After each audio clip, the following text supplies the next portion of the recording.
Hello, sir. Good afternoon.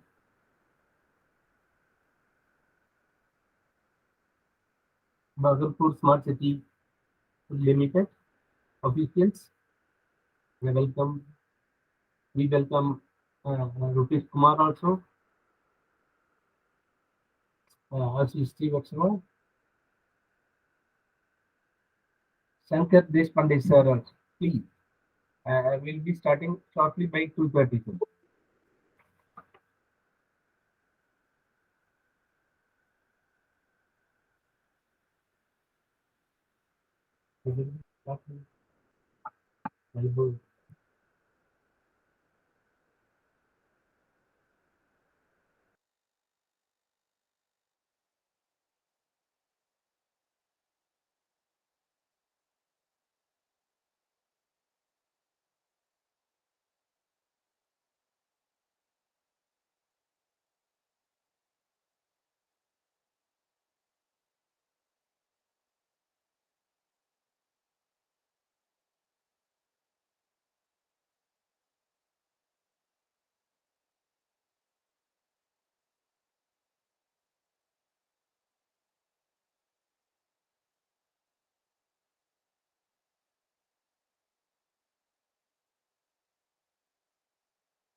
Hello, sir. Good afternoon.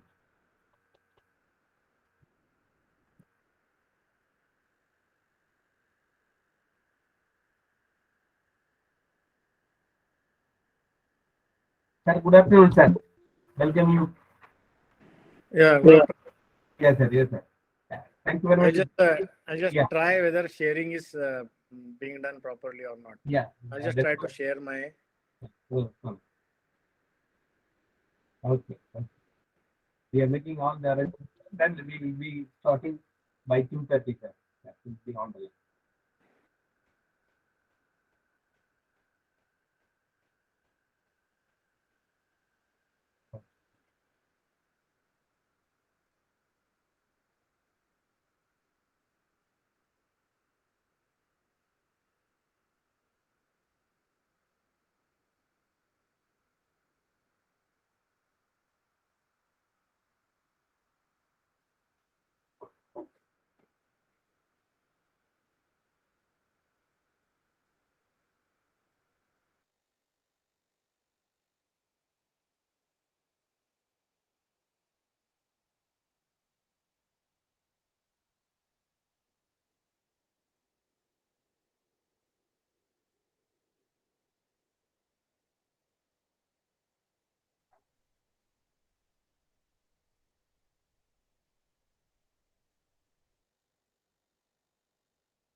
असला असला बोलो.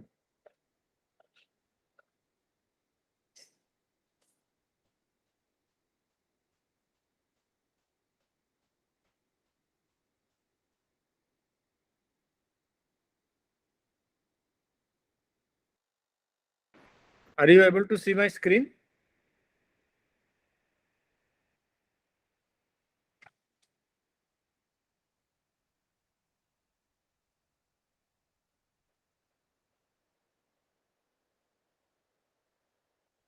Director sir, we can't hear you. Perhaps you are muted, sir. My microphone is on. Yeah. Uh, are you able to see my screen? Screen. The screen is coming appearing, sir, but letters are not visible. Not visible. Screen is not visible. Yes, sir.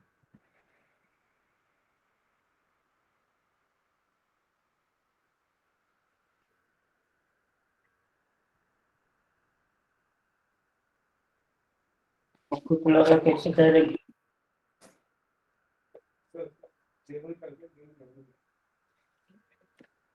सीखे हो क्या कोण बोलो.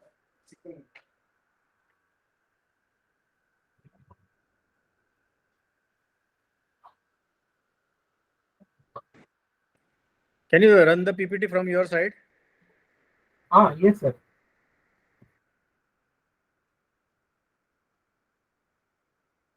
You can.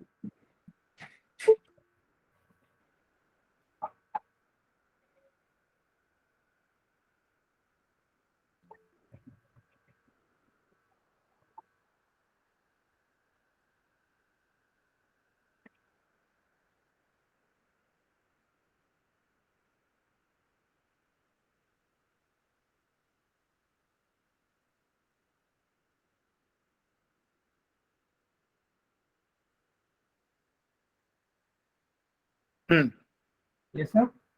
Yes, that is okay. Okay. Then moving, sir.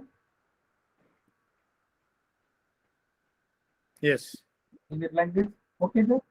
Yes, okay. Okay.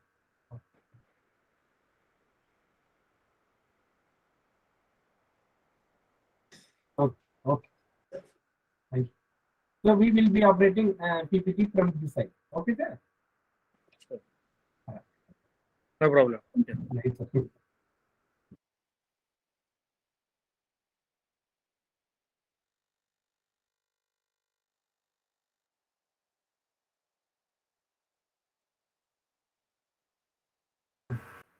Join with us.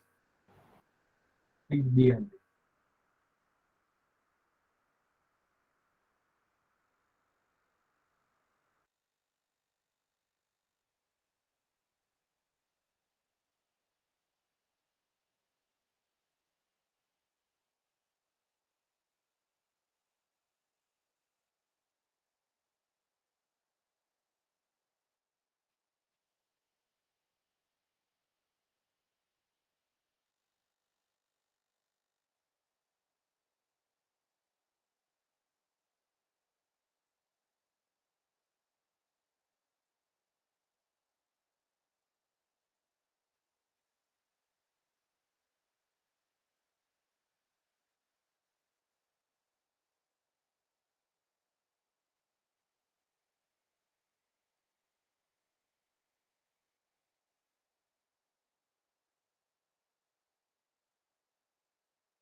Good afternoon, sir.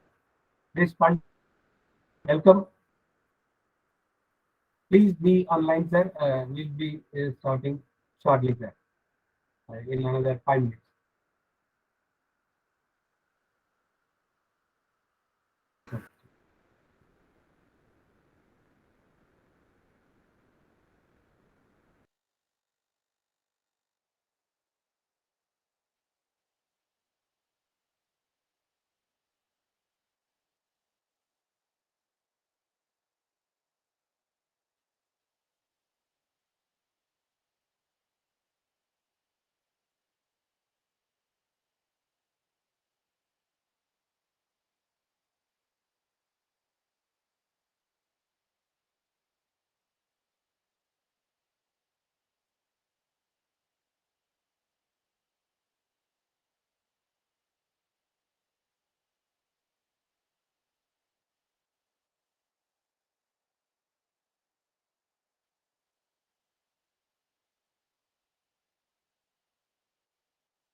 Good afternoon, ma'am. Good afternoon, everybody. Good afternoon, ma'am. Good afternoon, Sanjay. Good to see you. Good afternoon. Ma'am, shall we start now? Yeah, please start. I hope everybody is there. I can see Sanjay Kolte is of course there. Good to have you here. And I have your colleague Devang and Bhagalpur se. Acha, we have. So I'll request my Director and Secretary, Mr. Selvadurai, to start the proceedings. Yeah. Thank you. Good afternoon, everybody. I'm happy to welcome you all for the webinar on Integrated Command Control Center for Efficient Management of Monitoring of Resources. This is being organized by AMDA, Association of Municipalities and Development Authority, India, under the chairpersonship of Madam Archana Agarwal ji. And we are proud to say at this point, an officer at the level of Secretary, Government of India, have become our chairperson. We are happy. Thank you very much, ma'am. We feel proud of it. And this is the information for all of our members to join today. Yes. Similarly, we welcome Dr. Sanjay Kolte sir and Shri Devang Patel from Surat Smart City Project, Mr. Kamaljit from Bhubaneswar Smart City Project, officials from all other part of India, from Cochin to North. So as is part of organizing the webinars and seminars for the capacity building of our members, municipal authorities and development authorities, we have been organizing such programs. In the past 5 years, in the past 3 years, we have been organizing webinars. So far, about 5 webinars have been conducted on prime topics. In continuation to that, today we are organizing this program as directed by our chairperson. We will be following similar webinars and seminars in the coming months also. So with this a small introduction, now I request our chairperson to give opening remarks for this webinar. Please, ma'am. Thank you so much. Thank you so much, Mr. Durai. I would like to extend a very warm welcome to all the distinguished speakers and the field practitioners who are here with us today, who have joined this webinar. I would like to welcome Sanjay. I would like to welcome Mr. Patel and also the GM from the Bhubaneswar Smart City and the other colleagues from different parts of the country, all across the country. I'm very happy that we have about 35 plus participants today in this webinar. And this is, I think, 6th or 7th in the series of webinars which we have been able to organize in the last 2.5 years despite COVID. And for this year, we have already made a calendar for at least one webinar every month, so that because of the ease of restrictions, I think we should be able to do a little better because we are more safer, hopefully now. And we have a calendar of webinar topics which we have approved, and we look forward to seeing you all there again in all those webinars. So why we chose the Integrated Command Control Center topic today is because in COVID, these centers were very, very important. They were very handy as a very useful tool for reaching out to the needy and for keeping an eye on what things are on the ground. So this was a spin-off which we were perhaps not aware of the possibilities and the potential of, but this turned out to be another positive externality of this concept. So I'm very happy. I will not take much of your time. So with these limited remarks, I would say that this is an excellent concept, and I would like to request my director to please continue with the proceedings. I wish this webinar all success. Thank you very much. Now, as part of our scheduled program, we like to invite Dr. Sanjay Kolte, IAS, Chief Executive Officer, Pune Smart City Development Corporation, Pune. He is 2010 batch IAS officer. He is a very smart, young IAS officer with a lot of vast experience. Very recently, he worked in slum development, redevelopment project in Pune. From there, he has transferred to this position during September 2020. For the past two years, he is here. So we like to hear from him. Please, sir. Yeah, just a small caveat. 10 years is not a small experience, Mr. Durai. It's a lot of experience. Sanjay, please go on. Yes. Waiting to hear you. Yeah. Very good afternoon to all. First of all, I thank AMDA, Chairperson AMDA and Director for giving me this opportunity or giving an opportunity to Pune Smart City to present about their ICCC. Kindly begin the presentation on the screen, please.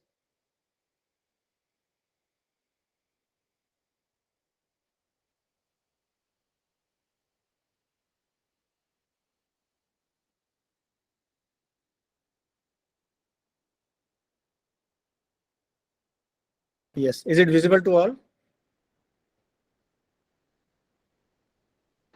Yes, it is. Yeah. Yes, Next Sanjay, slide. yeah. Next slide, please. First of all, I'll tell little about Pune city. Pune city is the 7th most populous city in the country with population of 69.87 lakhs, and it is also second largest in the state of Maharashtra.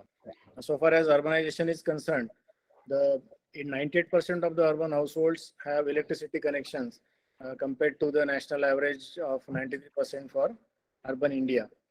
And since the beginning of Smart City Mission, since 2015-16, the city has embarked on path to become a future-ready city with implementation of all the 24 Smart City Mission features and making it, trying to meet the global standards for smart cities. Any problem with the audio?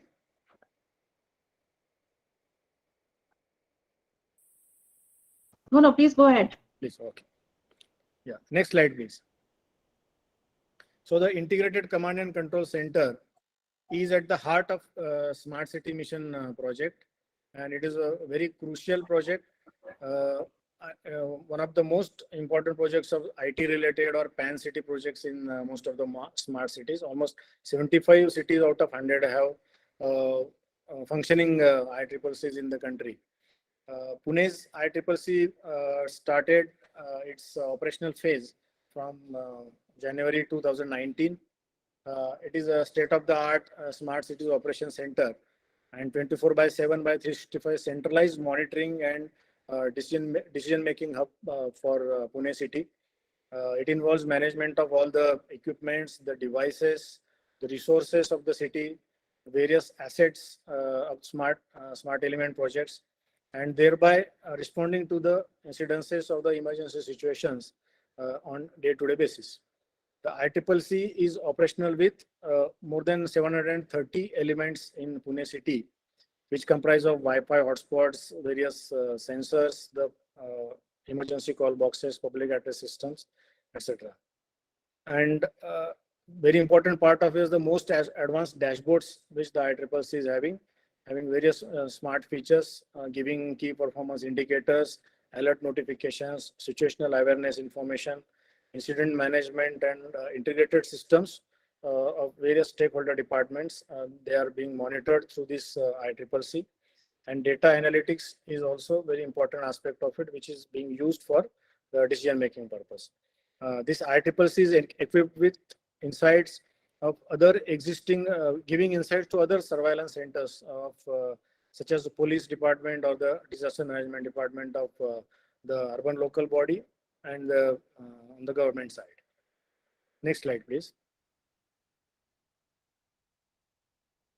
Yes. This ICCC has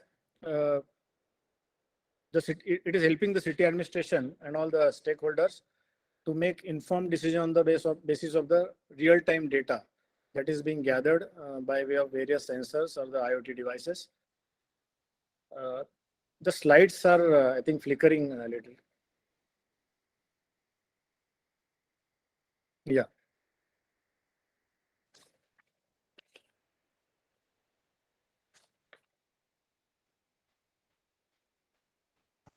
The Mr. Durai, could you please check why the slides are going on off like this? What is this? Yeah, please put your IT person to have a look at that. I think for every change of slide, this is happening. For every change of slide, this is happening.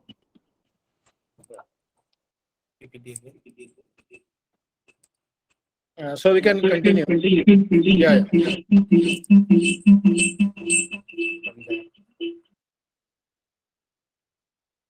ICCC is helping in delivering effective governance in the city by aggregating the various data feeds from the sensors that are linked or integrated with this system, and with the help of advanced dashboards that are incorporated in the system. It also provides an interface to generate alerts and notifications in real time, which are used by police and disaster management and other departments. It's a quick and effective response to emergency situations is possible by way of ICCC. Technologies such as GIS-based tracking, heat mapping technologies are mainly used to locate and visualize various resources and use them effectively for the benefit of the city. This ICCC during the COVID times or the pandemic times, it was converted into the central COVID-19 war room, and it was coordinating with 24/7 with the 15 local war rooms of ward offices in the city, and helping in the isolation of patients, the tracking of patients, contact tracing, comorbidity surveys, defining the hotspots and containment zone planning, etc. Next slide, please. So far, 13 lakh SMSs have been issued by way of alert notifications, maybe information for giving information or promoting the various government instructions which have been sent across to this ICCC. Analytics towards situation resolution and monitoring almost for the population of 70 lakhs is possible by way of this centralized war room.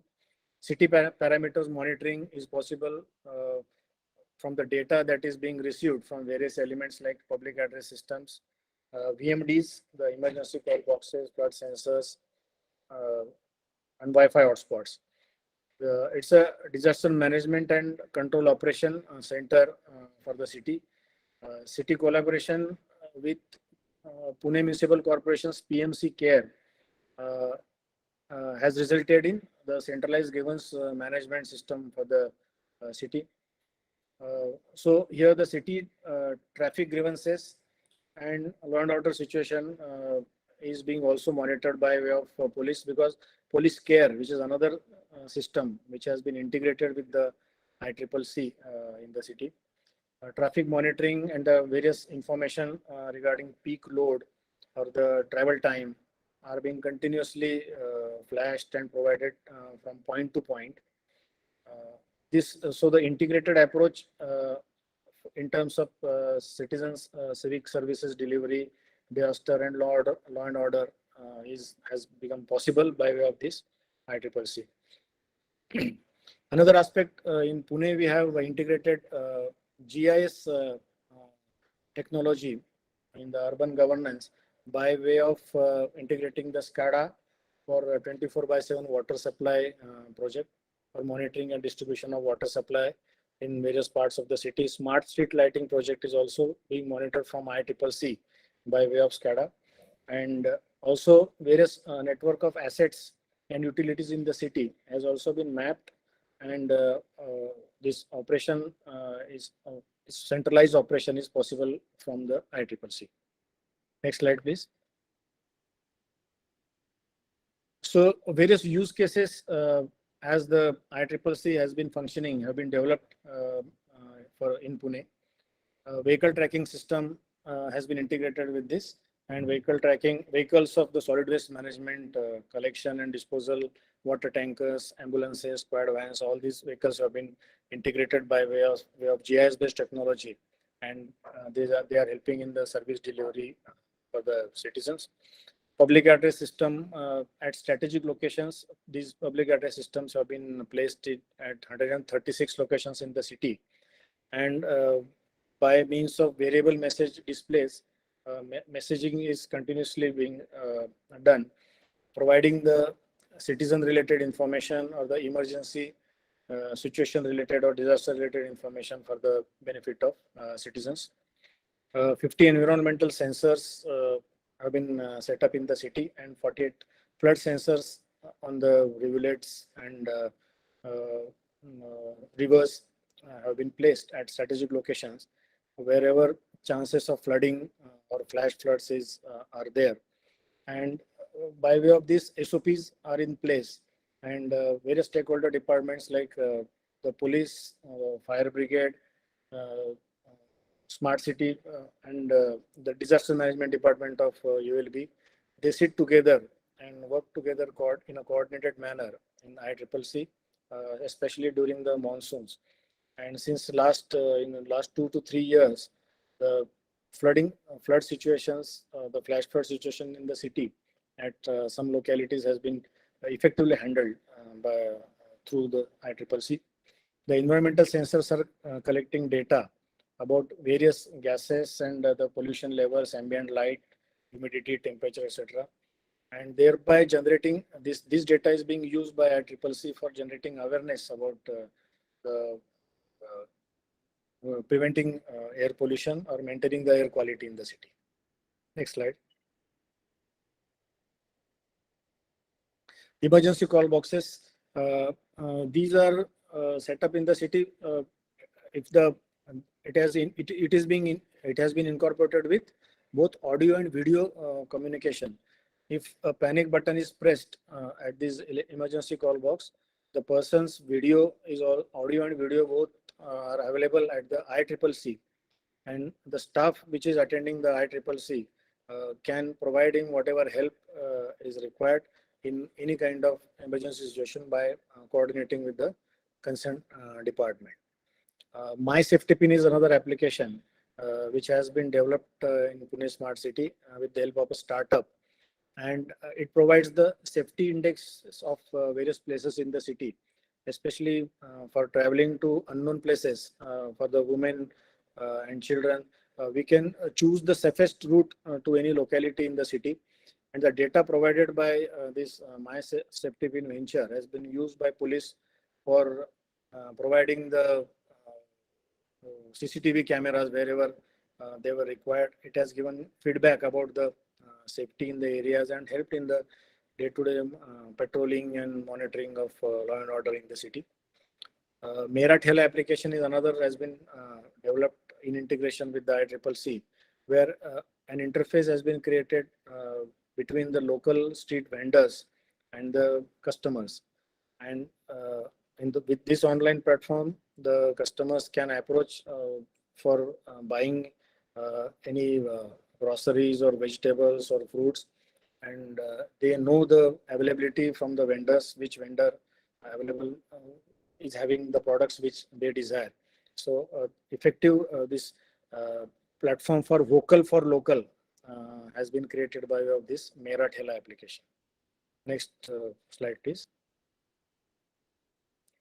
Among the use cases, again, these dashboards and technology of analytics, heat mapping technology was widely used in COVID-19 pandemic times, which I already mentioned.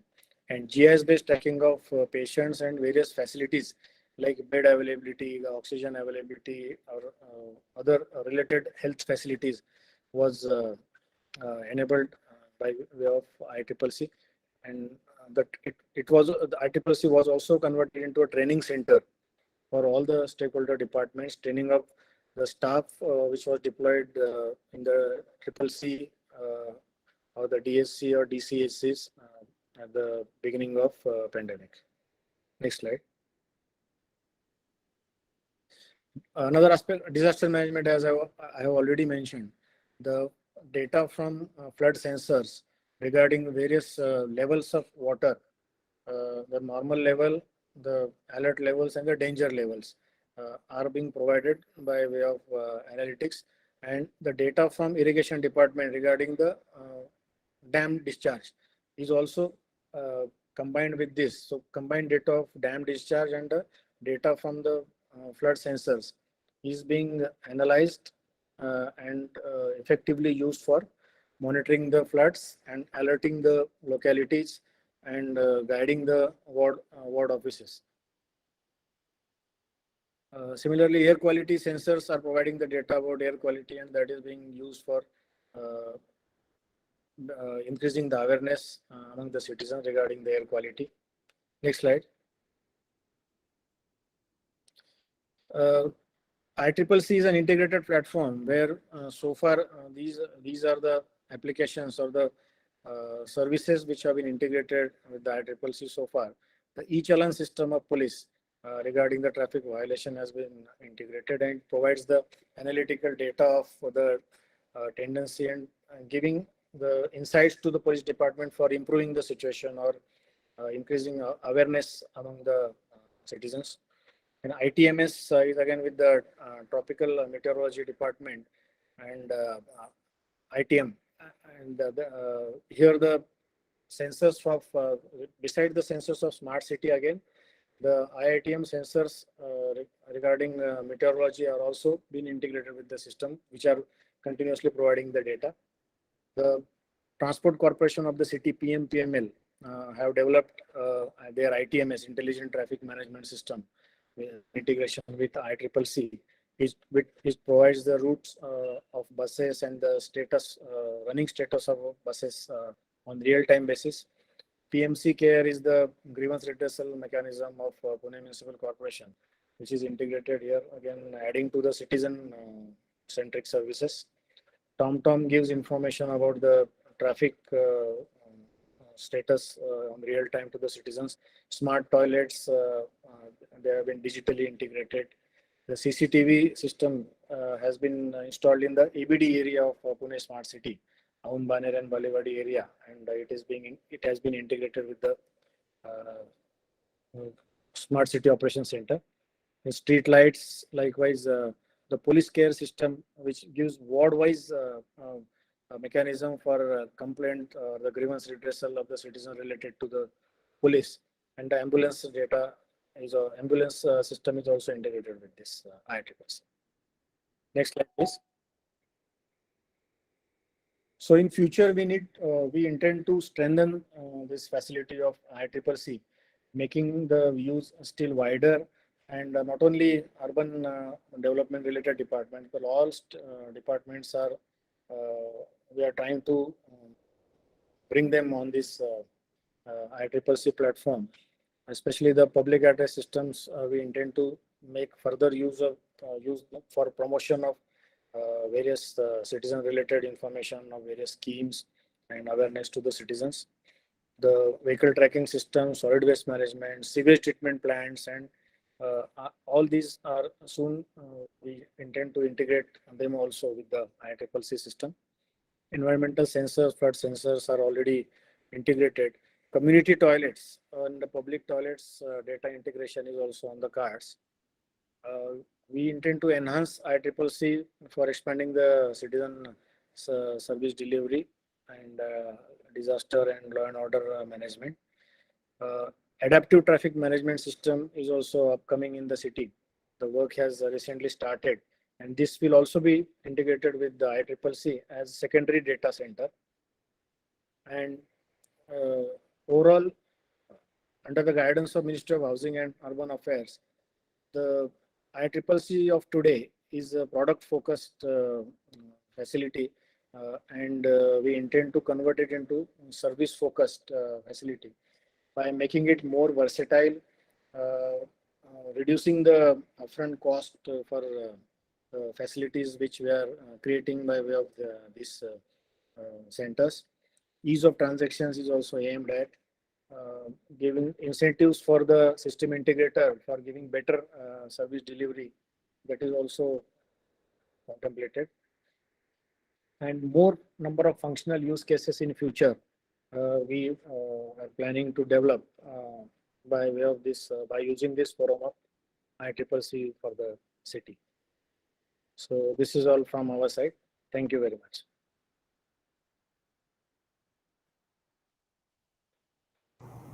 Thank you so much, Sanjay. It's an excellent presentation, and I think it really gives us a lot of insights into what other uses you have been able to put this system to, apart from what it was intended to. So I think a lot of innovative things like SCADA for water, that is something very interesting, and sensors for environmental parameters, it's again very interesting.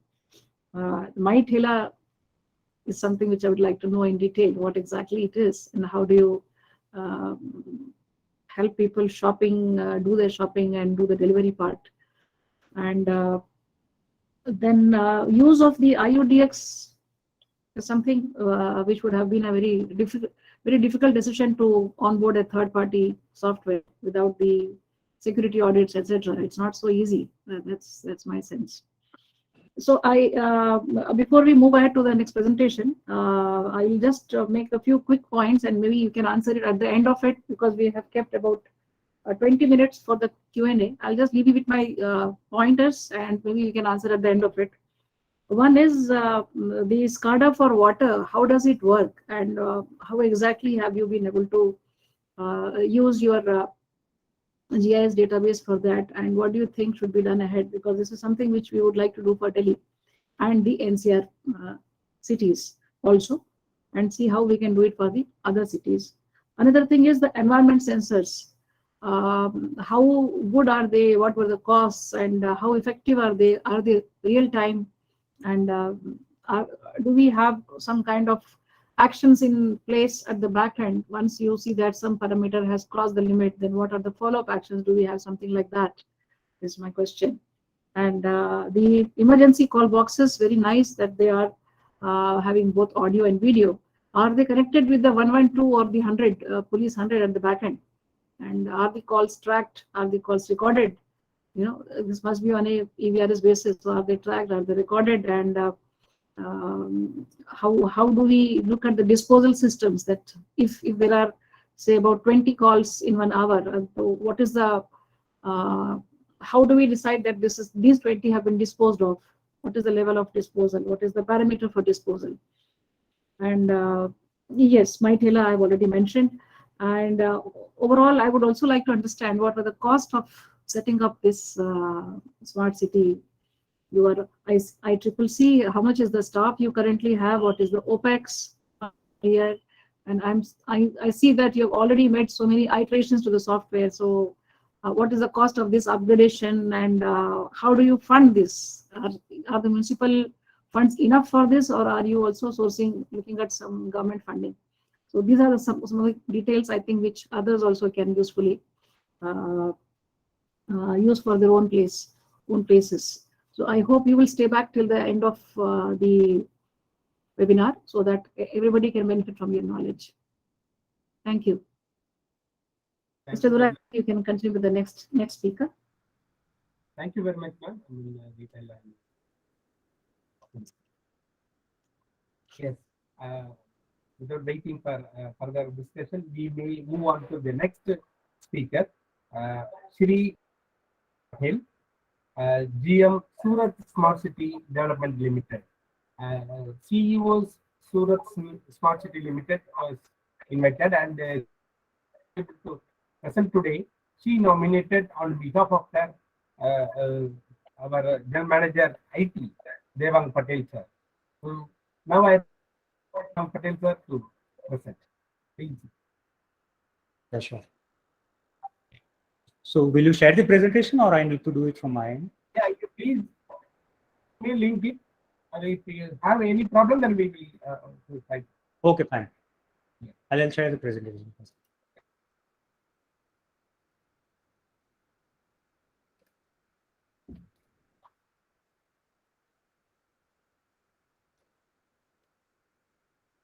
I hope the presentation is visible and I am audible. Yes, Devang, please go ahead. Yeah, thank you so much. So first of all, let me thank AMDA for providing Surat the opportunity to showcase what activities are being carried out at the Integrated Command and Control Center that has been created as part of the Smart City mission.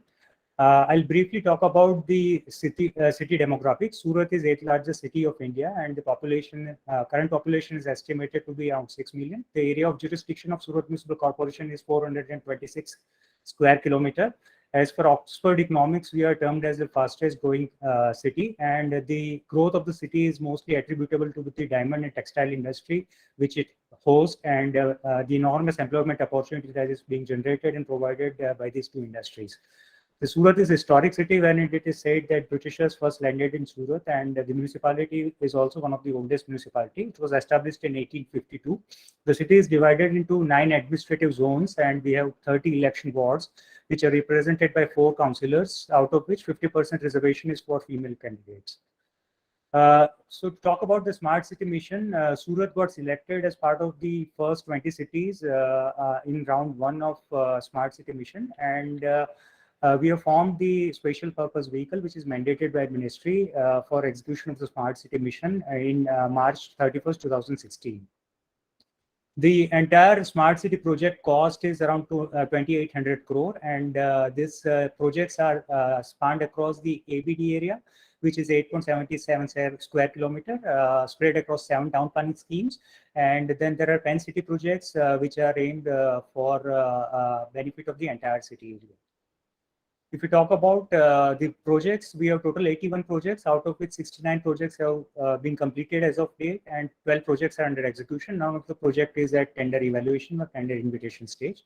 All projects are under execution, 12 projects.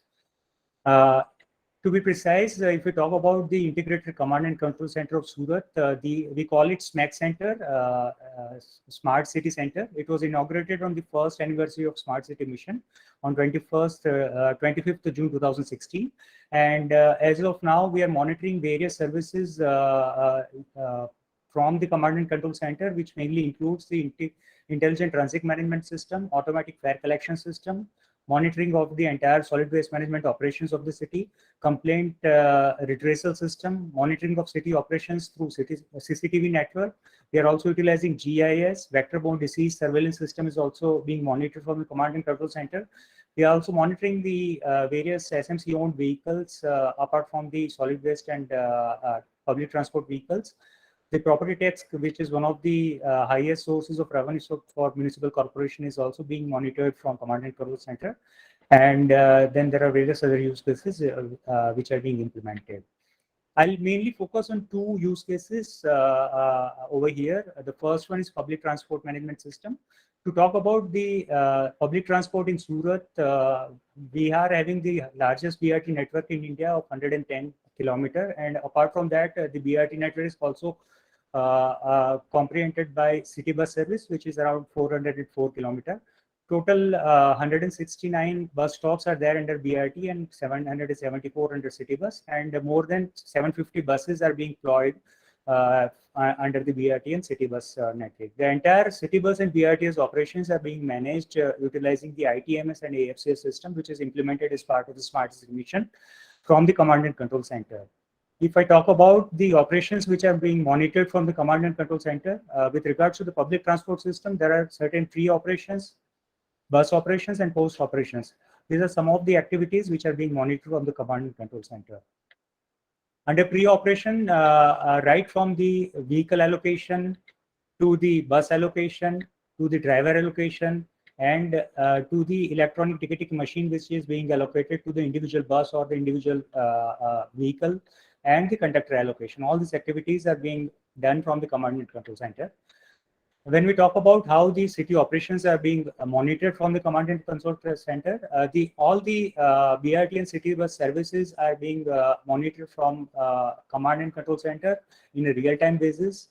If you see this, the screenshot of the application which is being used for monitoring these operations, each bus is having a specific number, and each bus is having various color code, which indicates that whether the bus is running on time or whether there are certain alerts with regards to the operations of that particular bus, whether the bus is stopping at certain location, and the upcoming scheduled bus on a particular route are also being monitored from this center. And one can also see the real-time movement of the bus on the satellite image to just understand as to how the city bus operations are being done. Apart from this, we are we are also monitoring various violations for individual bus, which includes the missed stoppage violation. If there are certain alerts with regards to the movement of particular bus, these alerts are being monitored from the command and control center. We have also have the facility for directly interacting with the bus driver, utilizing the bus driver console, wherein the command and control center operator passes on the necessary instructions based on whatever observations they have made to the driver of a particular bus, so that the operations are carried out as per the time schedule which is decided for. Various incidents with regards to the vehicle breakdown or certain accidents are being monitored from the command and control center, and all these activities are captured, and the resolution of various incidents is also carried out from the command and control center. Apart from the city bus operations, we are also monitoring the utilization effectiveness of various routes, the buses and the stoppages in terms of the ridership on a daily basis, the ridership on a particular route, the ridership during the peak hour, off-peak hour, and the ridership during the particular day of a week. So utilizing these data, we ensure that all the bus schedules are organized or planned in such a way that the whatever learnings that have come out of the utilization on based on the historic data, the maximum the fleet is utilized in an optimum way. Apart from this, post operations, if we talk about the entire operator billing and payment activity is being done from the command and control center, utilizing this smart application that has been implemented.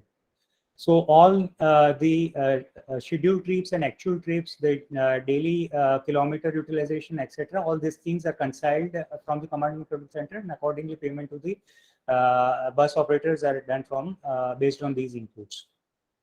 So the overall utilization of the IT systems and its effective monitoring from the command and control center has helped us improve the various KPI parameters related to public transport system, wherein the trip adherence has improved from 91% to 98%. Load factor has also increased. Schedule adherence has increased from 86% to 97%.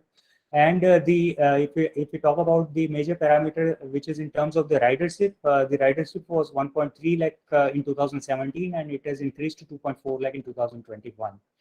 The reduction in terms of the scheduled deviation, route violation, speed violation, missed stop violation is also presented on this slide.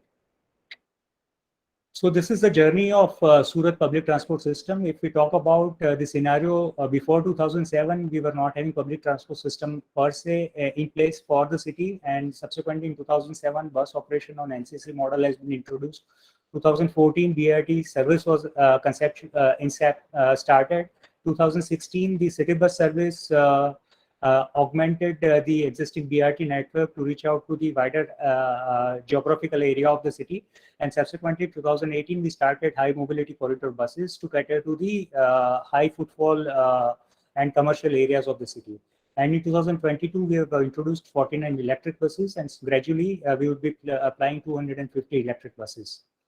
So in all, total 453 kilometer of public transport network is being effectively monitored from command and control centers to make sure that buses are operated on time, and the maximum the services is monitored in such a way that it enables citizens to encourage citizens to utilize the public transport service.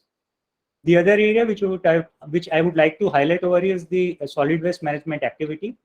So as part of the smart city mission, we have implemented smart solid waste management system, which was primarily aimed at overcoming various challenges which were being faced earlier because of wherein we have a discrete system at zone level, and this discrete system was also there for the primary transfer stations and final disposal site.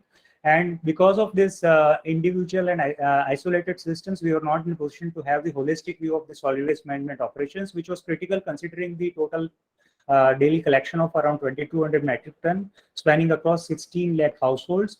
And for this purpose, around 600 solid waste management vehicles are being utilized.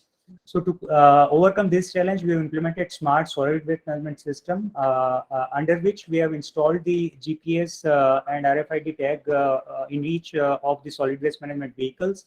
The RFID readers have been installed at our primary and secondary transfer stations. The weighbridges of the transfer stations are integrated with the computerized system, and the biometric devices are placed at the system. The CCTV are also integrated. So as and when the vehicle approaches the transfer station, the RFID reader automatically identifies the vehicle, and based on the vehicle RFID tag and registration number, it captures the solid waste weight, based on which the payment to the contractor is being made. And all this activity is done automatically without any manual intervention. And all this activity are being monitored from the web-based application from the command and control center. And apart from this, we have also provided the mobile application, which is being used by the ward office sanitary inspectors to make sure that the vehicles pertaining to their sanitary ward are being deployed in time, whether the vehicle has started their garbage collection activity or not, whether it is in time, whether the point of interest which that vehicle is supposed to capture has captured or not. This is just a screenshot of how we monitor the activity. If you see, there are zones, and under each zone there are operators which are operating the door-to-door garbage collection system. Each contractor is having specific vehicles. If we click on the zone, it would show the number of vehicles which are being deployed. It would also show the number of trips and number of point of interest which a vehicle is supposed to capture. And under each vehicle, it would also show the number of trips which are being scheduled for that particular, whether that trip has been started or not, and whether the trip is started early or late, and whether certain POI is pending or not. The system also enables us to monitor the exit path which a vehicle has taken during its course of action in a particular day. In this case, there is a vehicle which was supposed to cater to specific point of interest, that is the number of societies which it was supposed to capture. And the system enables us to check whether that vehicle has visited those society, whether the visit was delayed, or it was in time, or it was late. And based on all this activity, the payment and penalty reports for the contractor is being generated. The key impact of having the smart solid waste management system and its monitoring from the command and controls is that it helps us to optimally utilize our resources. The real-time monitoring of the solid waste management operations help us to proactively identify issues, and thus it has also helped us to reduce the number of missed POI, which was substantially high when we introduced this application. And today, if we talk about on a daily basis, we are having less than 10 POIs which are being missed on a daily basis. The single solution also helps us to have the holistic view of this critical application, critical operation, which generally impacts the life of each and every individual of the city. The key impact in terms of the number of complaints, has also reduced drastically over a period of time because of the introduction of the IT system and its monitoring from the command and control center. The number of complaints from citizens in terms of door-to-door garbage collection activity not proper has reduced to around 80%. And this has also been reflected in terms of the solid waste that has been captured. The graph shows how the solid waste collection efficiency has increased over a period of time. So apart from these, we are also utilizing the command and control center to monitor the city operations, utilizing the CCTV network which has been created by the police department, wherein they have installed around 650 camera. Apart from this, Municipal Corporation has also installed more than 2,600 cameras across 700 locations. These cameras are being monitored from command and control center to monitor various civic issues like damaged road, road digging activity, road sweeping activity, water logging, etc. And based on these, we capture the images. The complaints are proactively registered in our system, and the field level operator employees who are responsible for the resolution are also required to capture the activity which they have reported. On compliance of on marking of the compliance from the field level operation, we take the post compliance photographs. And this way, if you talk about the road repairing and marking activity, more than 3,000 complaints have been proactively identified from Command and Control Center. Similarly, encroachment activities, we have identified around 800 complaints and resolved those issues. Same is the case with the illegal hoardings on the public properties. Apart from these, we are also utilizing this network for monitoring the waterlogging activity for the chronic spots which are there, which generally faces waterlogging issues during the monsoon period. And the monitoring from the Command and Control Center helps us to proactively identify the waterlogging issues and mobilize resources so that the water recedes in time and normal commutation starts taking place on those particular routes. These are some of the other operations for which CCTV network and Command and Control Center is being utilized. The garbage vulnerable points are also monitored from the Command and Control Center, wherein the screenshots are being taken. So in nutshell, we are receiving over 1.7 lakh complaints a year, and the Command and Control Center is also being utilized for monitoring the effectiveness wherein the complaints are being resolved within the particular time duration, and what is the pendency of the complaint, whether the complaints are being reopened frequently for a particular employee or a particular area or a particular category of the complaint. So all these activities are being carried out from the Command and Control Center. The monitoring of the Command and Control Center in terms of dependency, timely resolution of the complaint, its reopening has helped us to ensure that the average compliance time is reduced from 82 hours in 2017 to around 42 hours in 2021. And the complaints which are complied within the SLA time frame has also increased considerably. These are some of the heat maps and some of the tools which are being used by the Command and Control Center operators to identify the complaints which are repeatedly reported by citizens for a particular ward, just to identify whether the issue is routine or a chronic one and requires a long-term solution or not. So apart from this, the existing Command and Control Center has been created at our headquarters, and we are coming up with a dedicated Command and Control Center with larger capacity. This Command and Control Center would also act as the war room in terms of and disaster recovery center.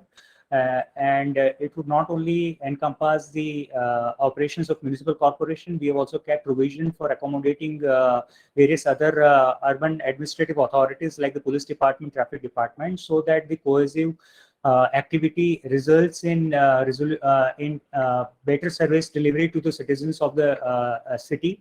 And in case of any natural calamity or disaster-like situation, the Command and Control Center could effectively help get to normalcy in a quick, shortest possible time duration.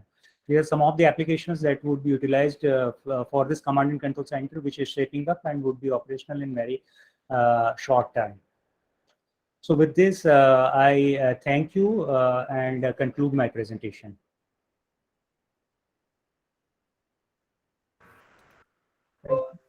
Thank you so much, Mr. Devang Patel. It was an excellent presentation.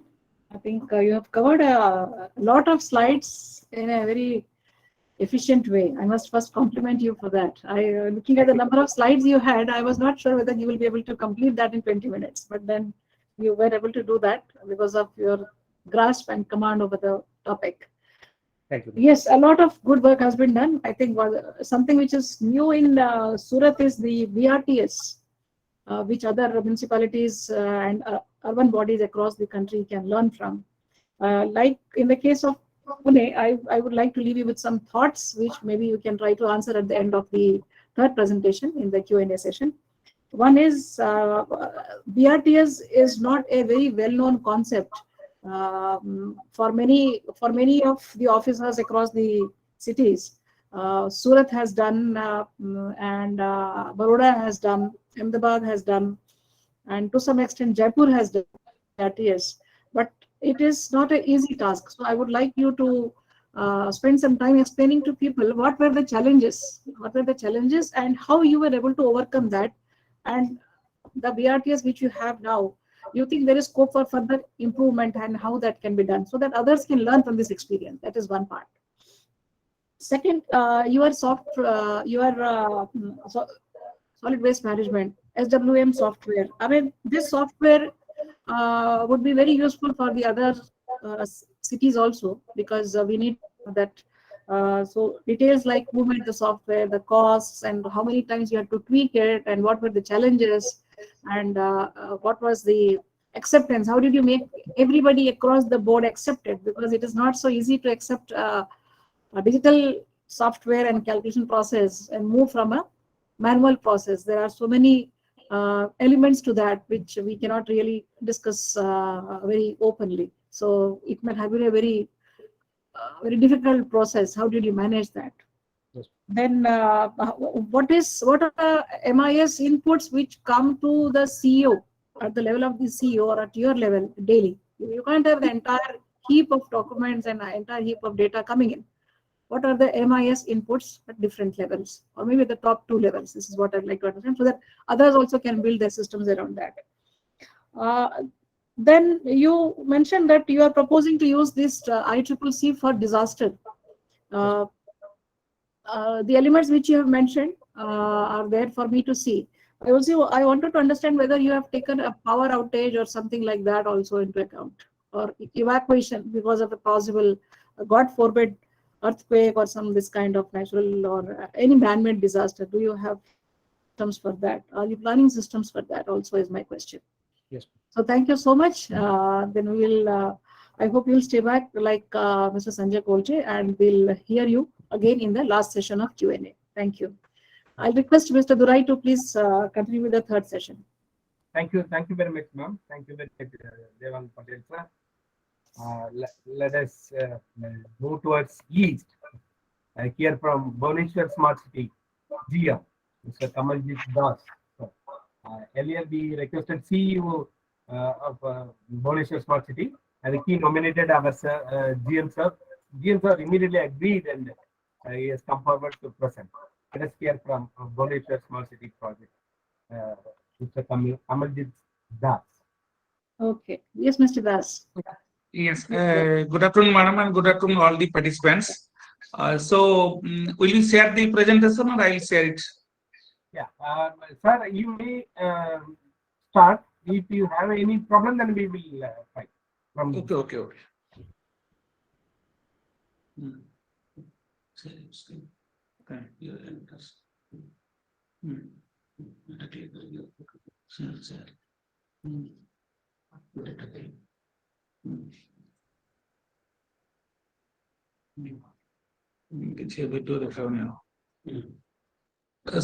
I think my screen is visible. Yes. Yes. So once again, namaskar to all. So I must thank AMDA for giving the opportunity to Bhubaneswar to make a short presentation regarding the functioning of integrated command and control center that is being run by Bhubaneswar Smart City. Let me introduce my city first before the audience.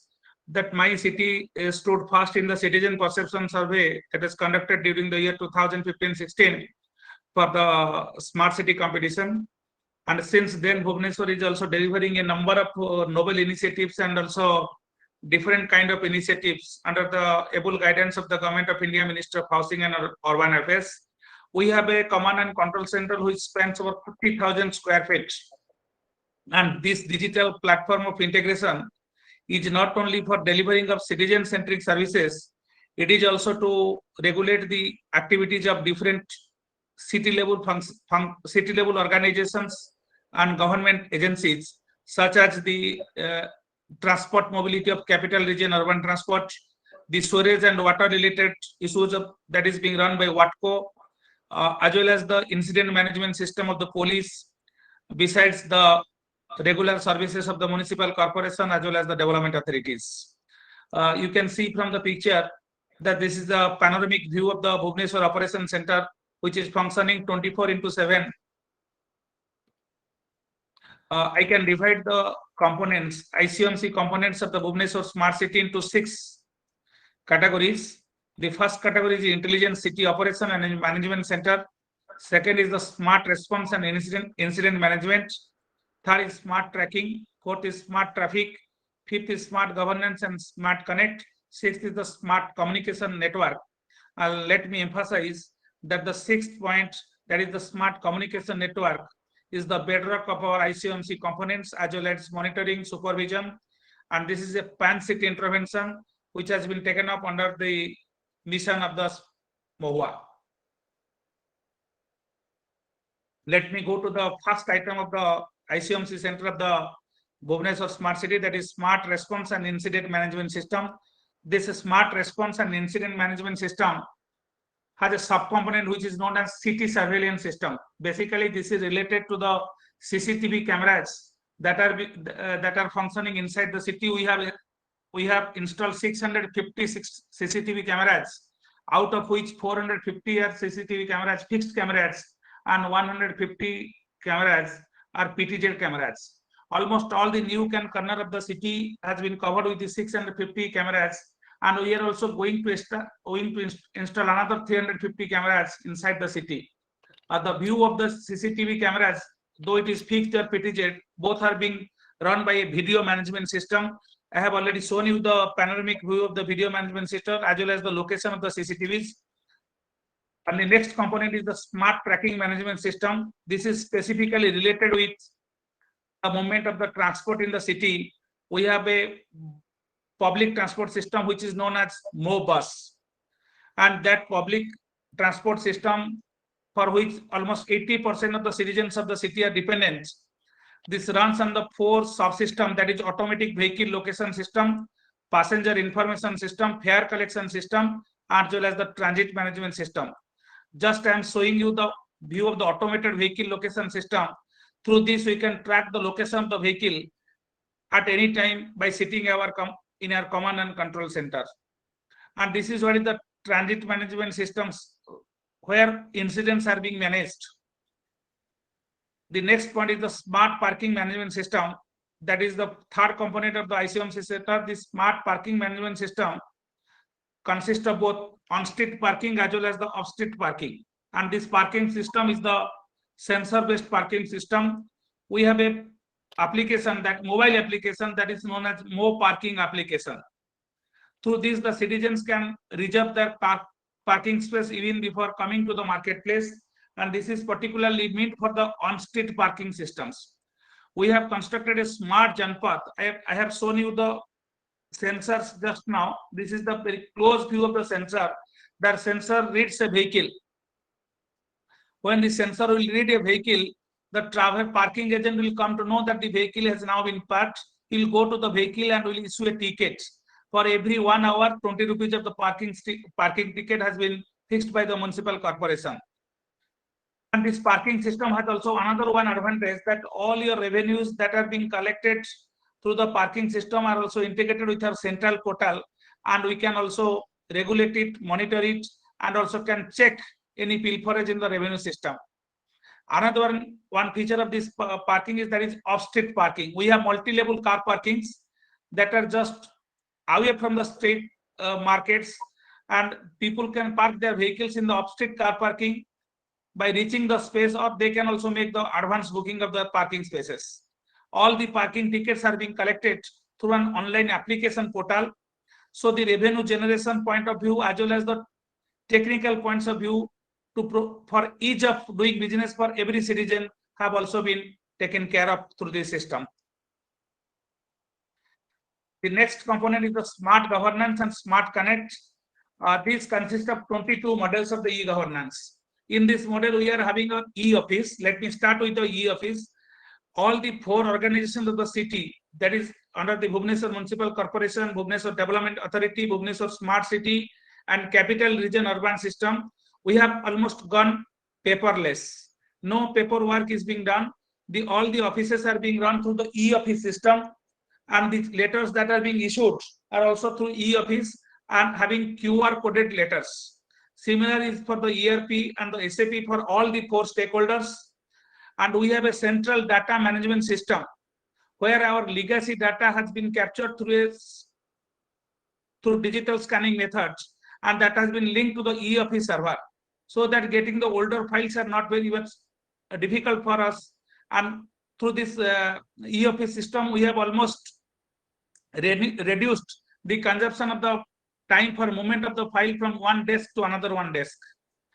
And digital kiosk, the same, we have established 75 digital kiosks all over the city where citizens can get their services like paying their holding tax, paying their water tax, lodging their grievance for any enforcement activity, as well as the parking management, asset booking such as booking of Kalyan Mandaps for marriage or any other social functions, issue of trade license, application under RTI Act. All these things can be done through our digital kiosks, which have been kept in the prominent locations of the city. And just I am showing you the screenshot of the services available in the digital kiosk. This is our e-office document management system. And the last point is the smart communication network and fiber optics. All the above noted systems, subsystems, applications, they are all working to an internet system, not internet system. And Bhubaneswar Smart City Limited has established laid 680 kilometers of optical fiber cable almost in all the nook and corner of the city, and all these systems runs through this optical fiber cable. Besides this systems, we are also providing city-wide free Wi-Fi to the citizens up to 50 MB. 120 locations of the city having 1200 access points are providing free Wi-Fi to the citizens. Particularly the students and the younger generations are getting benefit out of it. And I'm showing you some of the pictures of the city-wide Wi-Fi service. And the last one is the smart traffic management. As I have told you that CCTV, the fixed cameras, PTZ cameras. Besides that, we are having some ANPR cameras, which are for detection of the different types of the traffic violations, such as TVDS, traffic violation detection system. It has two components. One is speed violation, another one is red light violation. Both the violations are being detected through the camera.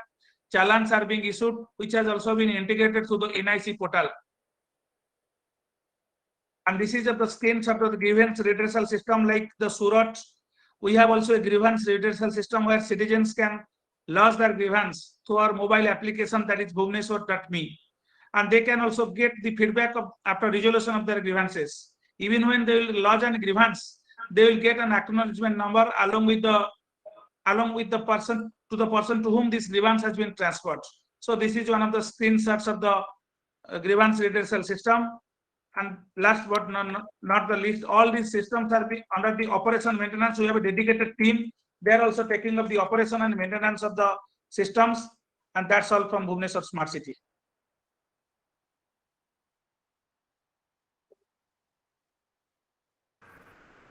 Thank you very much. Excellent, Mr. Das, GM of Bhubaneswar Smart City. It was a very, very useful presentation. And again, you finished that in a well within time. Really very interested to know how did you manage the fiber optics network of such a huge length. You said 680 kilometers. So again, like our friends in Pune and Surat, I'll again request you to please think about how you would answer this, and then at the end of the Q&A with the other two cities, I will come back to you for some more enlightenment on these questions, like what was the cost of this 680 kilometers of OFC? Who was the vendor? How did you select the vendor? It's easy, you know. डर लगता है लोगों को ये काम करने में. People are not so comfortable doing the procurement of this size. So what was the time frame for this execution? And are there repair issues, breakdown issues? How do you maintain at a low cost? What is the OPEX for this? And what is the quality of the output? You think there are any gaps? You think you need to cover more area? What are those? What do you think should be done for that? And then another very interesting thing is your e-office initiative. I am really, really enthused to see that. Long back, I've done that in one of my offices in UP about 13, 14 years back. So I must congratulate you on that. You have got all your offices, Government of India, all the ministries are there, but other bodies, people are doing, and you have a central repository. Again, are you having digital signatures like the dongle based or Aadhaar based? How is it? How does it work? And again, what was the transition time? when you spoke about the digital kiosks for the people, what was the cost? Are these those CSC based? You know, we have the citizen service centers. So are these conversion of those citizen service centers into the kiosks, or is it something else? Again, how did you do the procurement? What are the ballpark SLAs, service level agreements for the vendors who are doing it? What are the cost? And again, I like to look forward. Citizens use these services from their homes, or do they have to come to these kiosks to access this? Is again my question to you. So these are some of the questions. Thank you so much again, Mr. Das. We'll come back to you after we hear from Mr. Sanjay and Mr. Patel. Thank you. Thank you, ma'am. Yes, sir. Thank you very much, sir. Das, sir. Now we'll go back to Dr. Sanjay, sir. Yeah. Please. That is, madam. It was first about Mera Thela application. It was a interface between street vendors and customers, and it has facility to enter data from both sides. The customer can enter his details. There's a screen and page available for that, and the vendor can also register. There is a separate page available for him. He can register his credentials and the various products and the rates, and the dynamic rates. He can change it on whatever daily basis or whatever frequently he can change the rates from his side. And this is again a GIS based tracking is there for both. Vendor can be located by a customer where he is, in which locality he is there, how far or how near he is to me.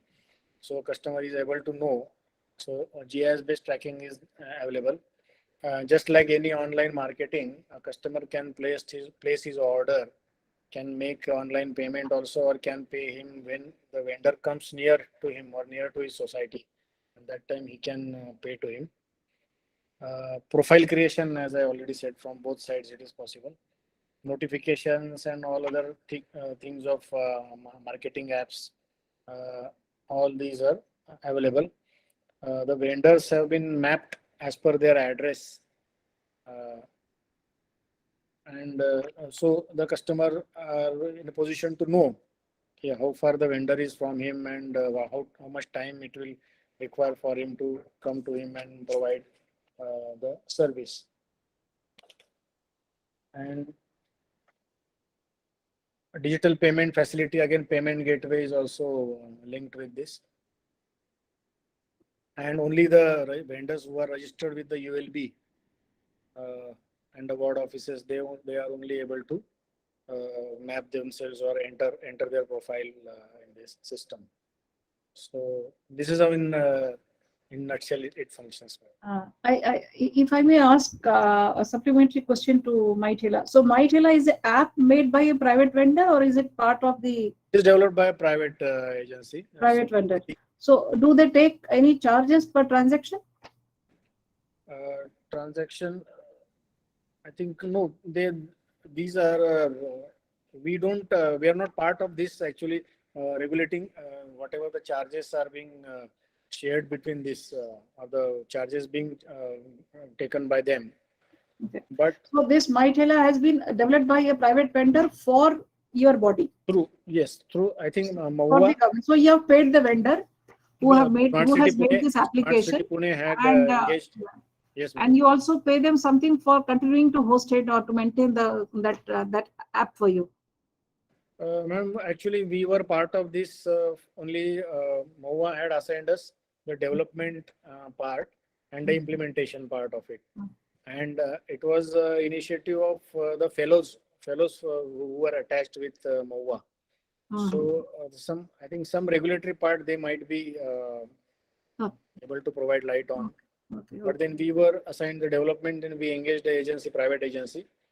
Some 14 lakhs was the expenditure for development, and which is not much actually. Which is not much.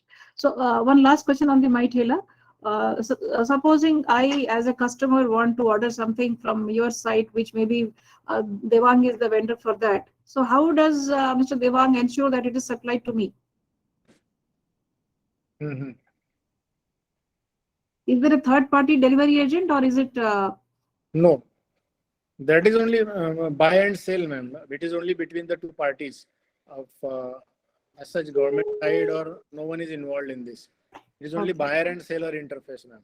ठीक है। ये मेरा photograph चला गया, देखो क्या चक्कर है, ये मेरा वीडियो काम नहीं कर रहा है, सम प्रॉब्लम बार बार। हाँ, ठीक है, अब आ गया।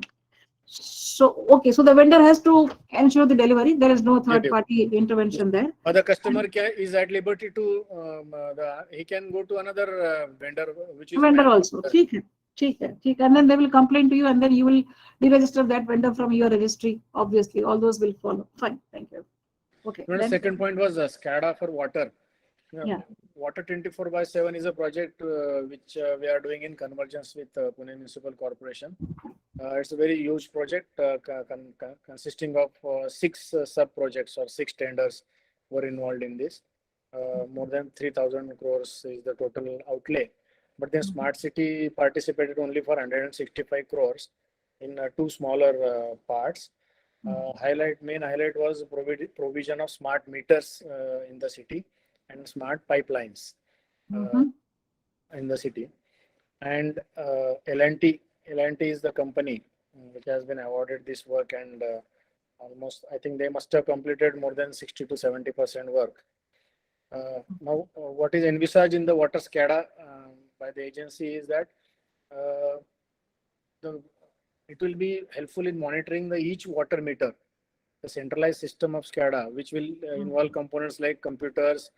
Remote terminal units will be there, which will be installed at the remote locations near the water meters or the pipelines at various assigned locations. Then IO subsystem is another technical part of this. Video monitors, field sensors will be giving the real-time information from the field or the status of the system, say meters or the pipelines or the control points, whatever, and the control devices. So these are normal components of this. Monitoring is the main aspect of this. Each meter is monitored. Information is collected real time, and that helps in traceability, where the fault is or whether the system is functioning properly or not. That feedback is received. The performance data of each component or device is stored, and that can be used to check the quality or any quality problems of any component of the system is there or not, and that can be rectified. Smart maintenance and decrease in the downtime. Whether any fault is there, immediately it is known and it can be rectified without any downtime. And graphical statistics are available for the operators so that it is easier for them to operate the system day to day.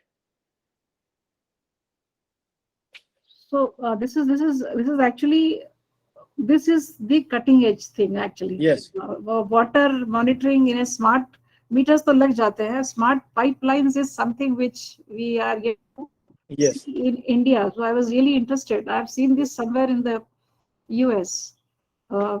So wahan par I was just telling somebody ki one of my friends is there in the US in the northeast. So unke ghar pe pani kabhi leak hota hai. One day they got a call from the local municipal office. They say, "Sir, the water pipeline through your garden is leaking." They said, "No, but there is nothing outside. There is no water logging." "No, sir, it is leaking inside. Can we come and repair it?" So when they dug, they found a pool of water there. So it is because of the smart pipelines, and this system was there 10 years back. Same concept. We provide the software to the world here. हमारे यहाँ क्यों नहीं कर सकते हैं इसको? Is my question. So good. I'm very happy, and I would be keenly watching this L&T work. I was only wondering if it is possible for us to get a copy or something of that contract so that we can look at the SLAs, how it has been structured, and maybe we can share with the other cities also if it is not too much of an issue as part of our knowledge building program. So that other cities also like Surat, like Bhubaneswar, if they want to get into this space, maybe they can learn from it. And maybe we can have a presentation by L&T. We can talk to L&T and we can call them here someday and ask them to tell everybody about it, that how they're doing it and how we can do it better. I think this is an excellent program. Thank you so much for that. Yes. Another aspect was ICCC. ICCC was a part of the Smart Elements project of Smart City Mission. It was again procured in the similar fashion of Smart City projects through Smart City Mission funds. which has 50% from Government of India, 25 from state and 25 from the ULB. The project costed 155 crores. Okay. Of that, the capex part was 61 crores Mhm. and 94 crores was the opex part. Mhm. The opex period is of 5 years, Okay. divided into 20 quarters. Mm. So now we are almost in 13th or 14th, 13 quarters have been over now. Still 7 quarters operational phase of ICCC and smart elements is going on. Mhm. And the Smart Cities Operation Center, which is this, here again L&T World Solution, Smart World Solution is the Okay. vendor. And they have staff of 32 persons working in the SCOC and the around field work. The environmental sensors which we have installed, 50 of them, each costs around 1.2 lakhs. Mhm. Okay. And the data actually which we collect from environmental sensor, that is actually monitored in the ICCC, and the variations, if any, taking place, whether again that is we go back and trace the changes on the site, whether some nuisance or some other factor has caused this change in the parameter of certain gas, or is increasing or decreasing. Mhm. So it is used reverse actually. After from the data it is analyzed, and the cause of the change is analyzed, and then that is informed to the concerned department to rectify. One example I would give, there is a cremation ground Mhm. at near a river in Pune, Vaikund Dham, its name.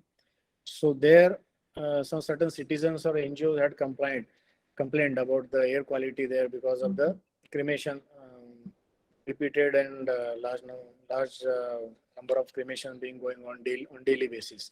So a lot of air pollution is there. So they asked us to install environmental sensors there, and then Municipal Corporation requested us to add sensors, and now we have installed it, and now it is giving, and it is quite true that the difference in the air quality is visible because of the CO2 and other parameters are higher in that region. So That's rather another it is, challenge. That's yeah, another challenge of being too transparent. and then again difference in various localities in the air quality that can be gauged. Where the air quality index is more or the air quality is poor, then again citizen awareness and other things are being monitored. EV is another project, electric vehicle PMC has done, Okay. and 650 buses will be there by the end of next year, electric buses. So this is all these allied things we are working on. On ECBs, emergency call boxes were very effective. Initially, people were very enthusiastic about it. When the system ICCC and Smart Elements was launched in 2019, almost average 1,500 messages or ECB calls used to come on the system per month. 1,500 calls.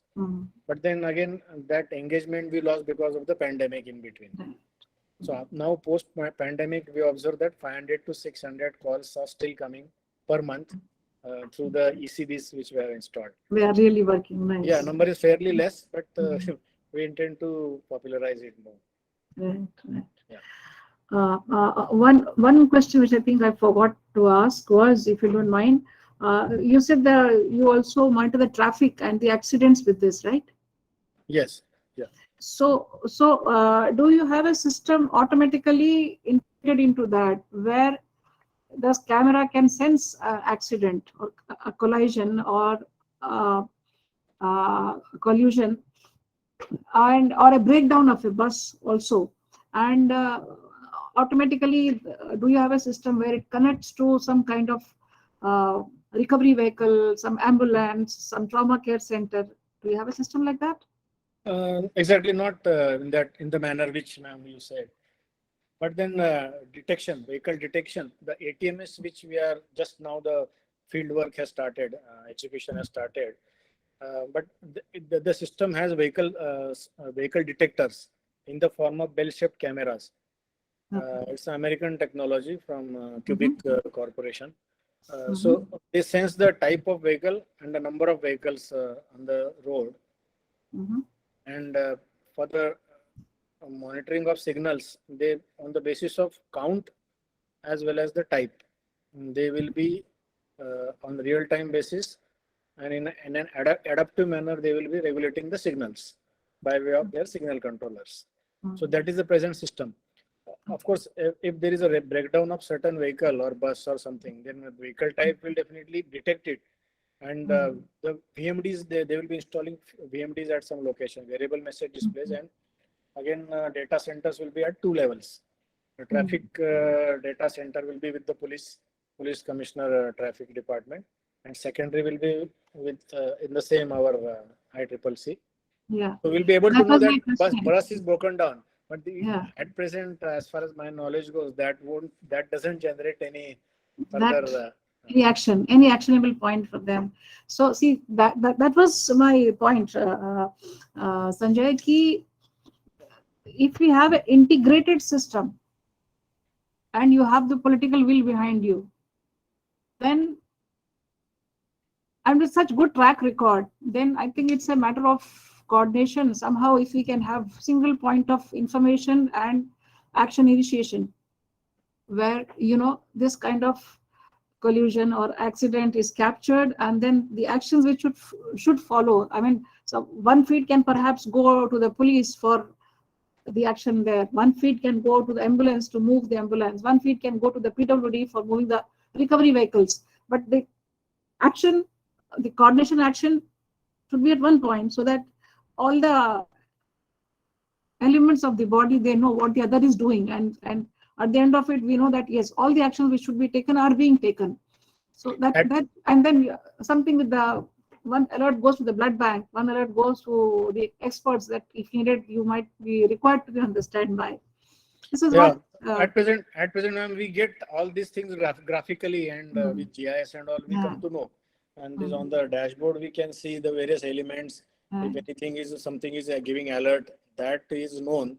But then all these things have to be done by following our SOPs manually, by sending emails and right. And वो SOP अगर integrated हो तो अलग बात है कि alert should go automatically. So basically what you are saying is कि अभी police systems are separate. Our ICCC of the urban systems are separate. They are not actually talking to each other. Yeah. That is one way, one thing which we can take forward at a higher level. Yeah. Thank you. Thank you. The house is open for any more questions from Pune. Or we allow the others to speak and then we leave the house open for everybody. Yeah, thank you. We'll do that. Yes, Mr. Patel. We cannot hear you. We cannot hear you. Yes, I think now I'm audible. So, ma'am, the first question was with regards to the challenges which we have faced in terms of popularizing the BRT, which has actually a lot of other cities might not have been in a position to successfully have the BRT network in place. The advantage which I would say over here is that in Gujarat, we have town planning scheme, because of which we have wider road network which is available with us. And we have executed BRT network on the roads which have sufficient width, which can accommodate separate lane for the BRT network and the regular vehicular traffic. Once we created this BRT network, it was also there in our mind and planning that we also need to have the feeder service in place, which can augment and which can work in synergy with the BRT network. So for that, we have also planned for the city bus network and the high mobility corridor buses. The entire planning was done scientifically, and SAP was the consultant for this project. And based on their input, we have identified the routes which have highest potential and which has higher feasibility in terms of the road width. And accordingly, this BRT network has been created on those routes. The third challenge is how to make the system popular in terms of the usability by the citizen and how to increase the ridership. So prior to 2007, we were not having public transport system per se in place, and subsequently, gradually, the system has been introduced. We introduced BRTS in 2014, and along with BRT, we also introduced the IT-based application for making sure that systems are being effectively monitored, and we have sufficient information in place which helps us to make sure that the scheduled adherence to the buses and etc. is there in place. So the ITMS system, automatic fare collection system, and I also would like to mention over here that to popularize the system, we've also introduced the Surat Money Card, which is an open loop based smart card. So using this card, it's a personalized card. So if I am a student and if I wish to have discounted travel in BRT network or the city bus, I need to have the personalized this open loop smart card. So it's a prepay card and it enables tap in and tap out, a journey through simply tap in and tap out. So there is no constraint in terms of worry about the changes and then stay in queue for availability of tickets and etc. We're also having the mobile app for issuance of the tickets, which helps us help any traveler have the QR code based ticket, and the fare readers at the BRT network are capable of reading the QR code as well as the this Surat Money Card. So all this has helped us popularize the system. I would also like to highlight that we have the single ticket system in place, wherein if I wish to travel from say point A to C and I need to interchange bus at point B, then I need not take two separate tickets. I can have a single ticket, and utilizing this, I can complete my journey. So that also reduces the hassle which normally citizens would try, which normally hinders citizens to utilize this kind of public transport system.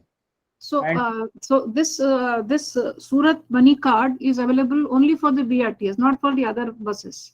No, ma'am. It is it can be used in BRT buses as well as city buses, and it is an open loop RuPay based card.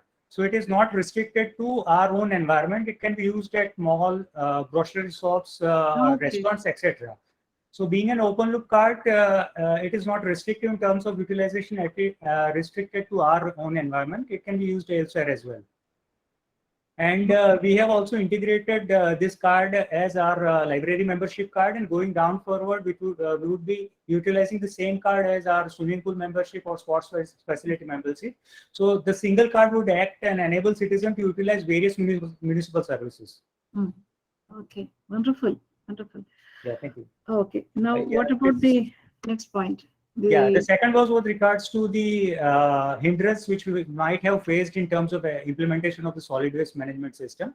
So, madam, I would like to highlight over here is that we do have system in place earlier, but the system was isolated in nature and it was not providing a holistic view of operations. There were certain limitations in terms of manual interventions, which we have identified, and based on our learning and the expectations from the end user, because they were already utilizing the systems. So based on their inputs only, we would be in a position to draft the document in such a way that it captures the requirement of the department, and we can make sure that the human intervention to the fullest possible can be prevented. So who did the software for this? So, ma'am, we have done the tendering as part of the Smart City Mission project, and the solution has been implemented by RE Omnitalk. And the cost of the solution, along with all the hardware components, which include 600 GPS devices, RFID readers, integration with the Weighbridge system, CCTV, biometric devices, the cost is 1.20 crore. And this includes five-year comprehensive maintenance along with the on-site resource support, so that as and when there are issues with regards to the vehicles or the transfer station, the engineer visits the site and rectifies and resolves. So are you happy with this? Yes, ma'am. The solution, if we consider the quantum of impact the solution have in terms of this cost and the benefit it derives, it's quite I would say quite useful. The cost of 1.2 crore, if we compare the collection from 16 lakh households, 2,200 metric ton collection, so that way it's quite useful, and it has a lot of impact, because solid waste collection is one such activity which normally every citizen utilizes on a daily basis. If vehicles do not come and do not collect the garbage on a time, that he would certainly raise a complaint, or he would have certain concerns with regards to the services being provided. So can I request you also for a copy of the tender and the SLAs, if it's not a problem, so that we can circulate to other cities also who might not be on a smart city basis, but maybe they can try to garner some resources from somewhere for this kind of initiative. So this would be very handy for them to learn from and Yeah, to sure. quickly uptake this. Right. Thank you. The tender document is available on our Smart City website, tender section. I would also share it the same with the armed Yeah. application. Tender and the signed agreement is more important. Tender के बाद तो actually sign होता है, that is important. For Pune also, I'll request for that, because ultimately the tender document says something, then you have the bidding discussions, and then there's a final document which is signed. That contract document also will be important. Yes, ma'am. I'll share it. Yeah. Thank you. Thank Yes. you. Thank you very much. Maybe one more point I think is, yeah. Yeah, ma'am, I could Kind recall of- it was with regards to the MIS, which is MIS. available with, yes. So, ma'am, the primary MIS information which we share with higher authority mainly pertains to the resolution of complaints in time. What is the pendency with regards to a particular officer? If there is pendency is high, then the immediate divisional heads are being informed, and the same activity is being monitored on a weekly basis by municipal commissioner as well. We are also monitoring our execution of the capital projects from utilizing the project management system, which helps us to make sure that the budgetary planned projects are being executed in timely manner. As I said, property tax collection is one of the major revenue source for municipal corporation. So we monitor the issuance of the bills for the municipal corporation, because they are done on in a phased manner, whether the bills are issued as per the time schedule or not, and whether what is the collection efficiency. And then we also monitor the 20% of defaulters which are contributing to around 80% of areas, so that the maximum revenue collection is done with regards to the areas. So all this critical information are passed to the higher authority weekly. It is done monitored by municipal commissioner level, and on a daily basis it is being monitored by the department and divisional head level. Okay.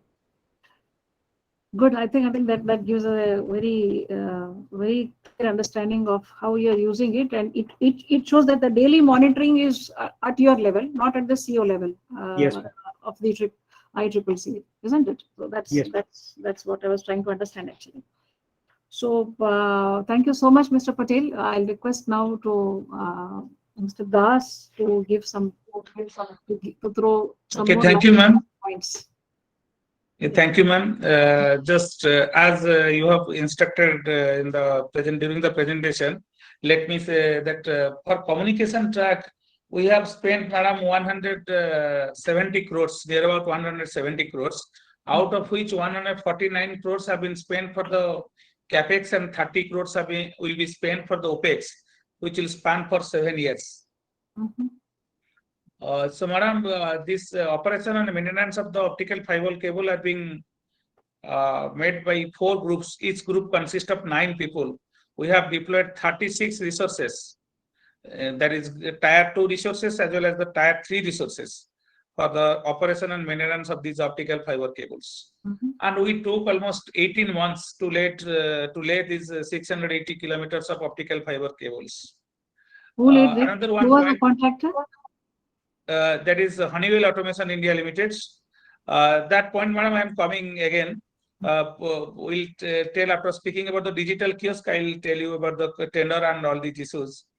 Madam, another one more important aspect of the OFC which we came across during this O&M phase is that as you know that there are so many stakeholders in a city. Suppose the R&B people are doing their roads Absolutely, and there's storage board people are doing their storage work, and these Watco people are doing their drinking water work. And like us, there are some private players also like Jio, Airtel, and Vodafone. So these fiber cut have become an issue every day. So initially we faced lots of problem. What happened later on, we started making it an official. What happened? Our CEO usually chairs a meeting at almost 60 days, in a gap of 60 days, and I chair a usually meeting in 30 days. So what happens? We usually coordinate with these stakeholders who are working on the roads, and before digging up the roads or before doing any HDT work, we usually get information, not only Bhubaneswar Smart City, all the other stakeholders like Jio, Airtel, Vodafone. So what happens, we usually identify our layer of optical fiber cable so that it gets less affected in comparison to the last year, madam. So this is one of the important aspect of the maintenance of OFC. And with regard to the digital kiosk, madam, we have spent near about 8.5 crores for 75 digital kiosks. 8.28 crores is for capex and 2.31 crores for opex, madam. And this maintenance of this digital kiosk, we have already placed 3 resources. They are taking up this regular maintenance of digital kiosk, including the safekeeping and upkeeping also, madam. And another one thing is that with regard to the tender, madam, we have floated the tender for the entire smart solution project, which is of 433 crores. So L&T and all these bidders, they participated. And Honeywell Automation in India is the only master system integrator for all these works. So with regard to OFC, Honeywell is directly implementing this optical fiber cable for Bhubaneswar Smart City Limited. Okay. So you have given the tender and they are executing this 680 kilometers has been laid. Yes, ma'am. It has been Tested laid. and live also, ma'am. Live And we are also. also monetizing it every day. Every year, last year we got around 6 crores by monetizing to different cable operators, private operators, even to BSNL also, ma'am. So you allow the private operators to use your network? Yes. Instead of digging the roads in the new locations, we have asked them, please use our network and pay us. Okay. So you have sufficient bandwidth there? Yes, ma'am. Okay. Okay. So you said you have 50 MB, right? And 120 Yes. locations. Fine. Okay. So okay, that is interesting. Okay. And what about the e-office?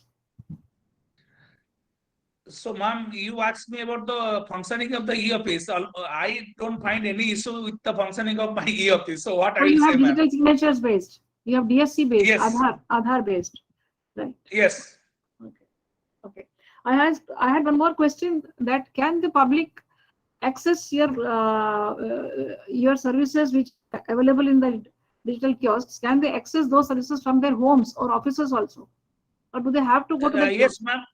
Yes, ma'am. We have an application that is Bhubaneswar.me, which is providing 100 services of the 16 departments.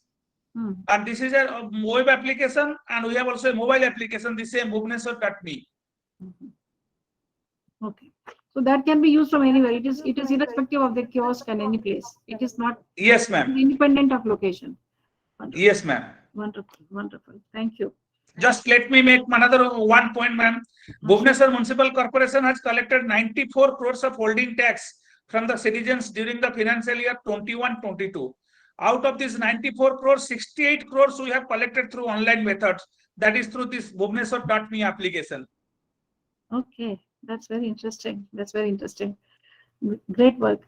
Thank you so much, Mr. Das, for all your Thank you, ma'am. responses. And I must thank Mr. Patel and of course Sanjay for all the detailed information which all of you have given. I'm sure all the other 40 plus participants who are here, they would use all this information for their organizations back home, and we will have a better urban space in the years to come. I'll request Mr. Durai and the other participants, if they have any more queries, we can use this experienced officers here to get the answers. Any other questions, please, if anybody has? I think we can give about 5 minutes or 10 minutes for that and then close. If Mr. Kolte and Mr. Patel and Mr. Das can stay back for another 10 minutes. Durai sir, why don't you ask people? Invite them for their points if they have any. Dear participants, if you have any other queries to be asked from our participants, speakers, kindly.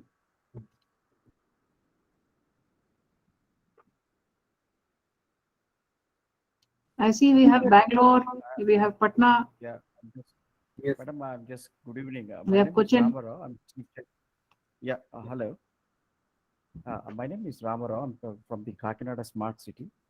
Yes, Mr. Ramarao. Can you be a little louder? Please. Yeah. Mic Is a it little audible, louder. madam? Is it audible now? It's better. Yeah. Yeah, sure. So Please basically, go ahead. we would like to discuss an IUDX. you're pointing out this first question as part of your questions. So no one is implemented this. So this brings you a lot of lot of sharing the data between the different departments. Not only that, IUDX is one platform which I there's a feasible for our urban data exchange. A lot of departments across especially when I look at we have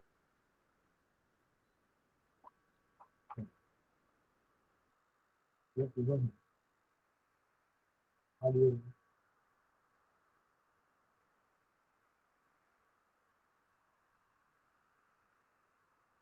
Okay.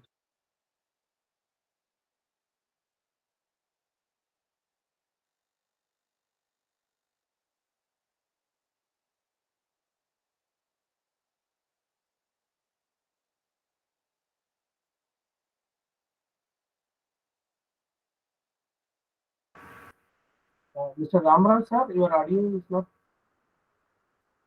we are not able to hear. Mr.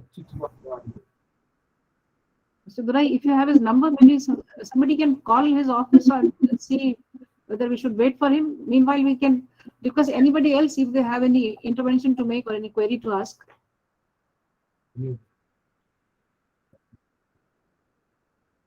Any other officials who want to very clarification?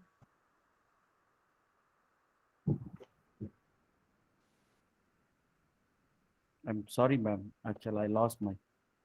Good that you logged in again. Yeah, sorry. Please go This ahead. is especially this transport integration, the ATCS integrations, from the monitoring from the ICCC. It's very important, and at the same time, the part of the monetization. So it is gives you a lot of monetization part collects a lot of money for the government. So it brings a lot of monetization, like using the fiber which Bhubaneswar was doing it. So it's very really important. I suggest this you're asking the pointing the one of the question about the integration with the transportation. Especially there is a one company called Tessedel, which can monitor all the toll plazas. So they have AI based cameras, AI based system which can also brings you a lot of data like heat of the vehicle and height and width of the vehicle. At the same time, also brings you a weight of the lorry, especially when they are crossing countries. These are the things which has to integrate with the ICCC, which I identified. When it's any vehicle is coming into the into the city, especially a lot of lorries will come, and there's also buses also. This brings you a lot of the urban data exchange between the at the same time also it stops you a lot of accidents where it happens to my wife. I lost my wife in a road accident. It's very, very important for me. That's the reason I want to point it out. So, bringing this IDUX is, going forward, next 20 years, only data, along with the IoT products. Nothing will be there. So, it's very important to have all the departments and have their own respective dashboards and just working on it. So, I don't know what is the security is concerned on this IDUX, which I look at this, when I visited Surat, I met these guys, and then it looks very better. But all our government employees has to take a decision. Higher authorities, I mean to say. Thank you for this very useful intervention, Mr. Rao. And our condolences. We're very sorry to hear about this sad news. But yes, some things in life, they encourage us to look at things in a different way. And that's how all of us move on. That's how we learn and we take from our real life experiences with us or around us or people around us and try to improve the place where we live. That is what all of us try to do. So I think this software Tacitel, you said it's Tacitel? The software is Tacitel, Mr. Ramarao? So maybe he's not able to hear us. I'll request Mr. Durai to please connect with him after the conference and get details of this software, which he said is very good for logistics, monitoring, and integration of transport. I think he mentioned Tacitel apart from IUDX. So that we can take it from him. Thank you so much for that input, Mr. Rao. Anybody else?